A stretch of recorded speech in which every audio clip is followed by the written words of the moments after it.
our country with the vision and the passion and the dedication that she deserves. Congress needs to change. Things can't keep going the way they've always been. And it is the duty of your leaders to do everything possible to protect you, your family, and your interests. And they can hate me, they can smear me, they can try to expel me, but I know I have you in my corner, and I will never stop fighting for you.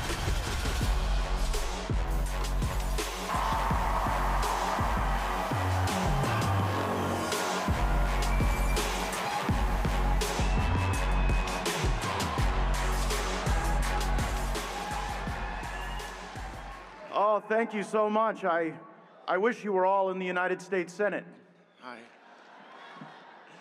I wanted quite badly to be your next Attorney General, and to be nominated by President Trump for that position was indeed the honor of my professional life. And I view it greatly as a validation of the choice that the voters in Northwest Florida made over and over again to send me to fight for them. But some things don't go according to plan.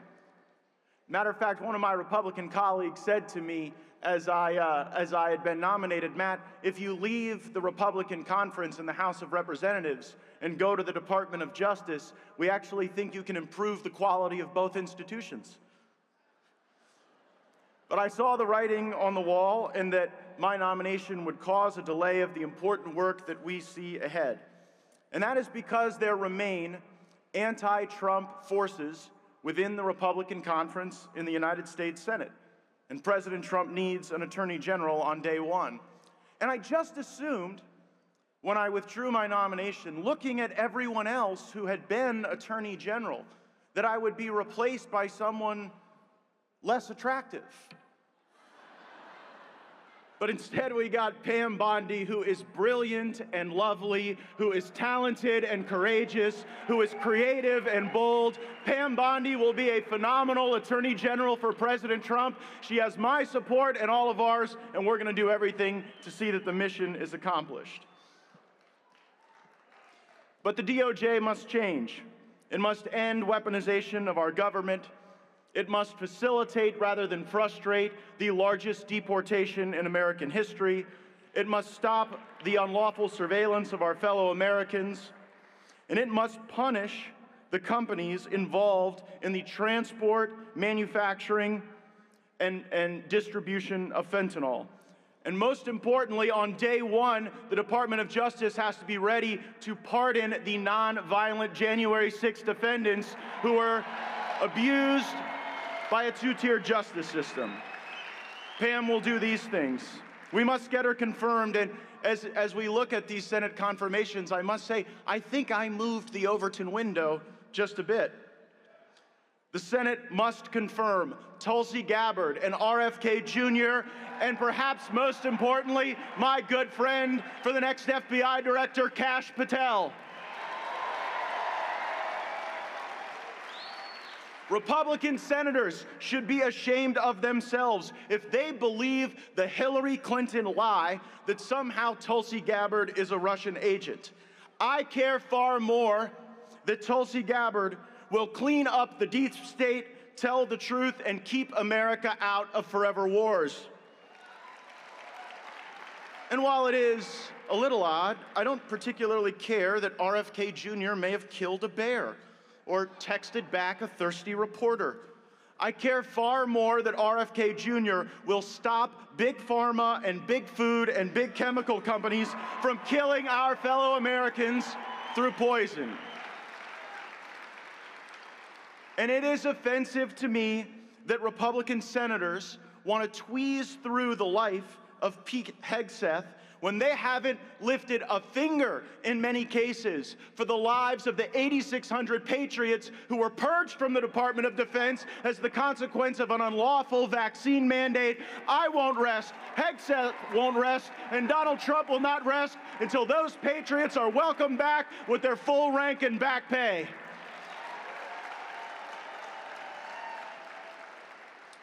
Republican senators, we, the voters of this movement, will not accept the answer that you voted for Joe Biden's nominees, like Lloyd Austin, but refused Trump's. Politics will encounter more accountability these days. We just saw it last week.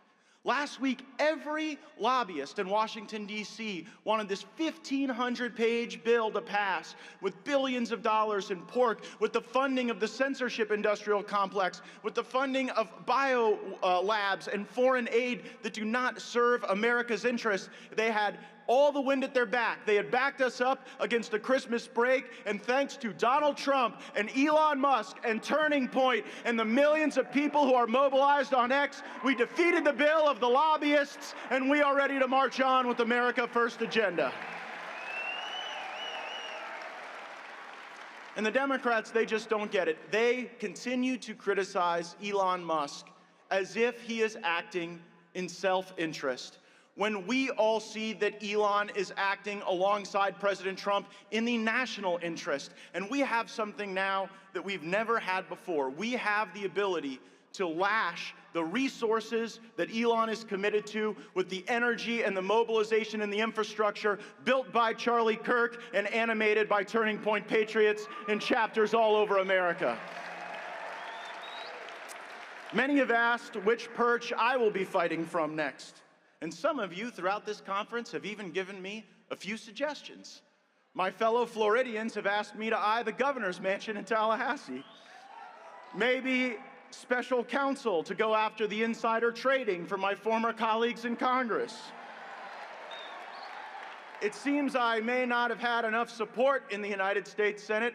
Maybe I'll just run for Marco Rubio's vacant seat in the United States Senate and join some of those folks.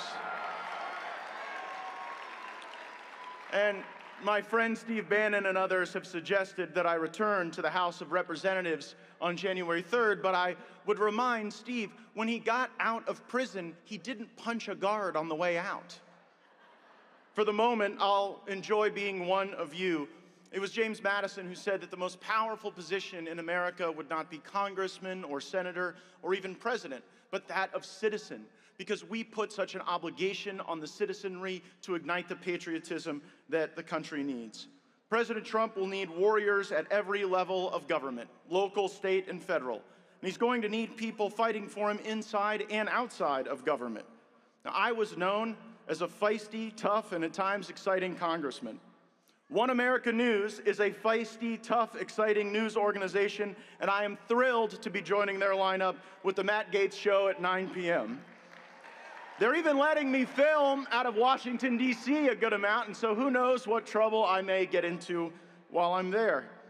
Censorship of OAN, the Federalist, and so many other conservatives must be remediated. It is not enough just to stop the censorship now going forward or to limit the repression of our reach and our discussion. We have to go and remediate the censorship that they've already done to One America News and to so many other entities that deserve to be a part of what we are building and what we are doing.